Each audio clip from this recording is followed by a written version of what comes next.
Presiden Ukraina Volodymyr Zelensky mengunjungi Oblast Donetsk pada 26 Juni bersama dengan Komandan Angkatan Gabungan Angkatan Bersenjata Ukraina yang baru diangkat, Brigadir Jenderal Andriy Ignatov.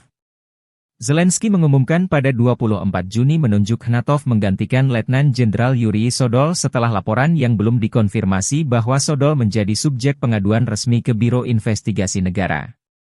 Sodol dilaporkan dituduh melakukan praktik yang mengakibatkan kerugian besar di antara pasukan di bawah komandonya.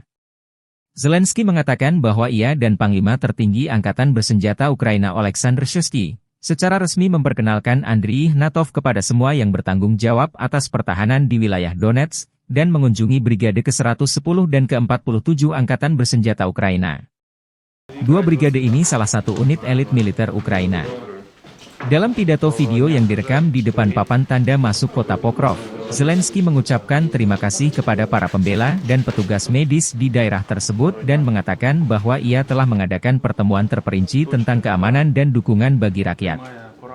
Pokrov, yang terletak sekitar 70 km, 43 mil, di barat laut ibu kota daerah yang diduduki Rusia, Donetsk, dihantam rudal balistik pada 24 Juni, menewaskan sedikitnya 5 orang dan melukai 41 lainnya. Zelensky menekankan perlunya para pejabat untuk secara langsung mengunjungi daerah garis depan, dengan mengatakan bahwa solusi untuk masalah lokal tidak dapat dilihat dari Kiev. Saya terkejut mengetahui bahwa beberapa pejabat terkait tidak berada di sini selama 6 bulan atau lebih, katanya. Akan ada pembicaraan serius, dan saya akan menarik kesimpulan yang tepat mengenai mereka, kata Zelensky.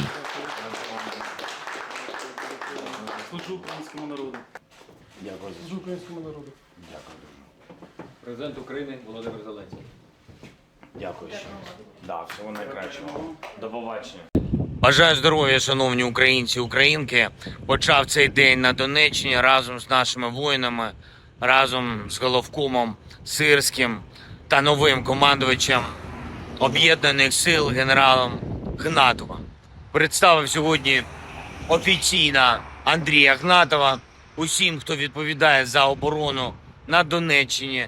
Це людина молода, але знання фронту, досвід у нього саме такий, як потрібний.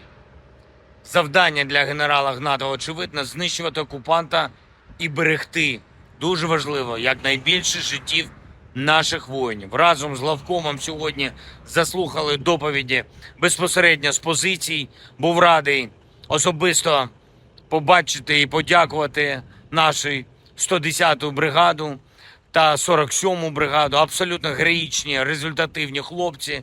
Подякував нашим бойовим медикам, хлопцям, дівчатам, які роблять найважливіше – стабілізують поранених, рятують, максимально підтримують.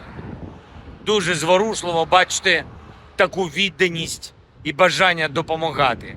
Провів тут, на Донеччині, нараду щодо безпеки та підтримки людей, детальну нараду. Багато питань і по забезпеченню життя. Це вода, це соціальні питання, евакуація, і по допомозі обороні, по відновленню житла. Вдячний кожному, хто дійсно на 100% все робить, щоб наша Донеччина вистояла.